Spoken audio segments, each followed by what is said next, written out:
thank you everybody for agreeing to come to this short interview session for your presentation.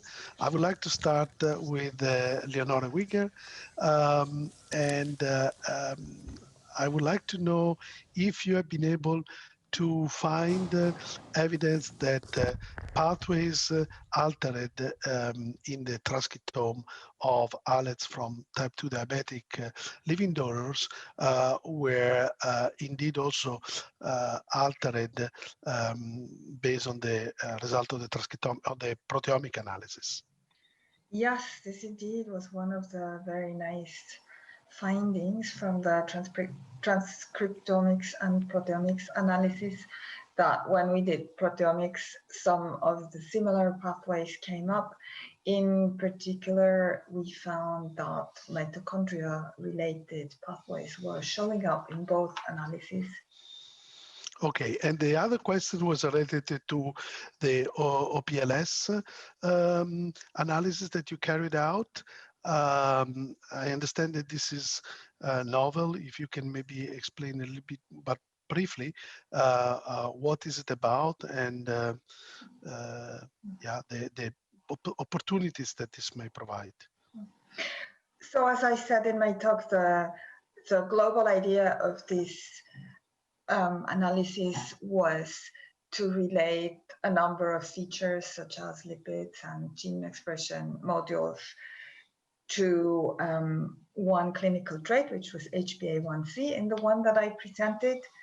And so the first thing to say is that OPLS, classical OPLS, is a method that can create a statistical model that will take a big data table of many molecules of, I'm sorry about that, many molecules of the same type, and can make a joint model and see how they all jointly are associated to that trait.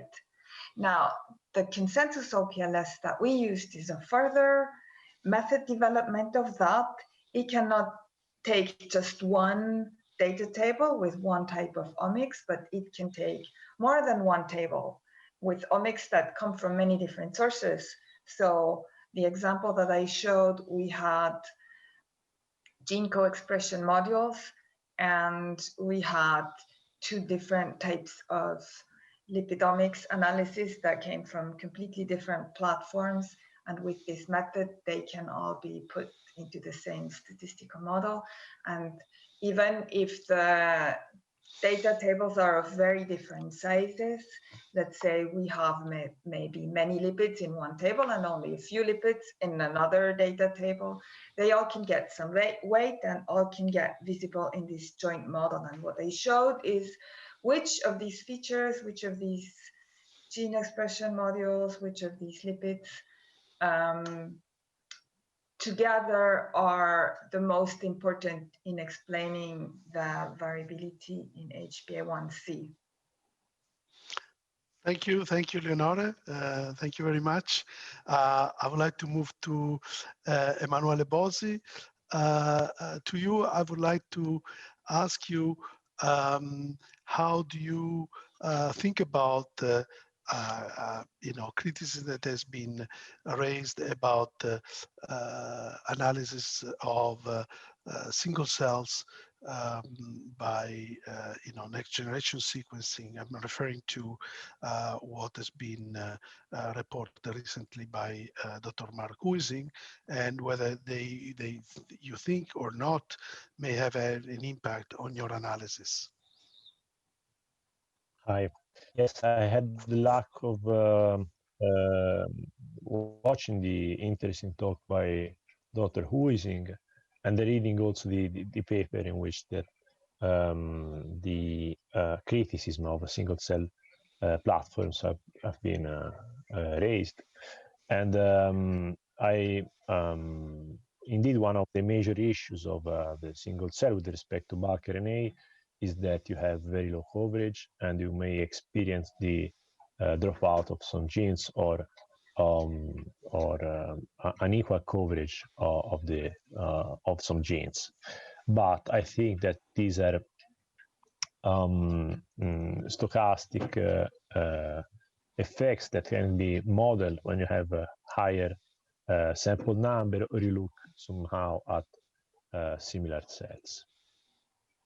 Understand. And the other point that I was interested if in the case of your novel transcriptomic signature of type 2 diabetic islets, you have the chance to identify common transcription regulator by looking at the promoter of enhancer regions or genes that you find to be differentially expressed. So you say look at the upstream regions of the differentially expressed genes. That's right. No, it might be interesting to do that. Yeah, I think it could be quite interesting to do that. Okay, thank you very much, Emanuele. So I will now move to Claudia Fernandez. And my question to you is whether you had the opportunity of thinking about possibility of using different agonists of the sulfonyl receptor so that to maybe assess whether the phenotype and the level of the ER stress that then you find could be indeed directly correlated to the regulation of the sulfonyl receptor, or maybe in the case of the sulfonyl itself, also to other intracellular targets they may have, like, for example, the EPAC. Yes, thank you for the question. Yes, so we thought about using another sulfonylurea, which is glycoside, because it has a difference between glycoside and glibenclamide, since one of them attaches also intracellularly to EPAC2, and this is the glibenclamide in the glibenclamide case. And then on the other side, glycoside doesn't attach to EPAC2, so that could be interesting to use in order to discern if the effect is directly because of the SUR1 inhibition or SUR1, and not because of this intracellularly mechanism as EPAC2. Thank you. And the other question is, what do you think is the connection between the sulfonyl receptor and the stress?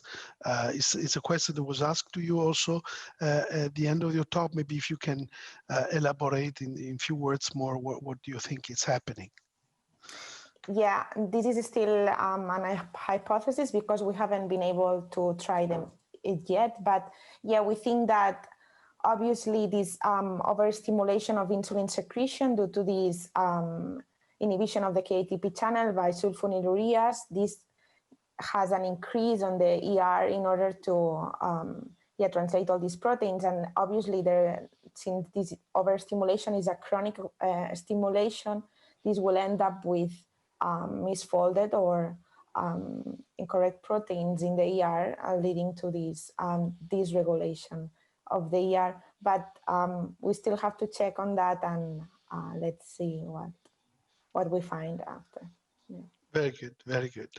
So I would like now to move to Alexander Karagiannopoulos. I apologize if I don't pronounce it well.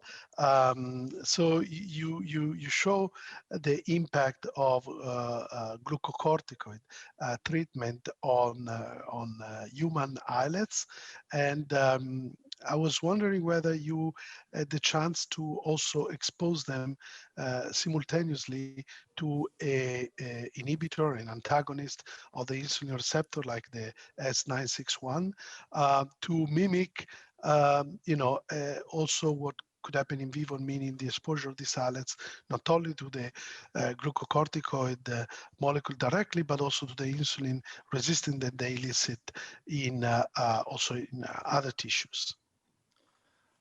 Thank you for the question. No, we haven't thought about it, and we haven't done it.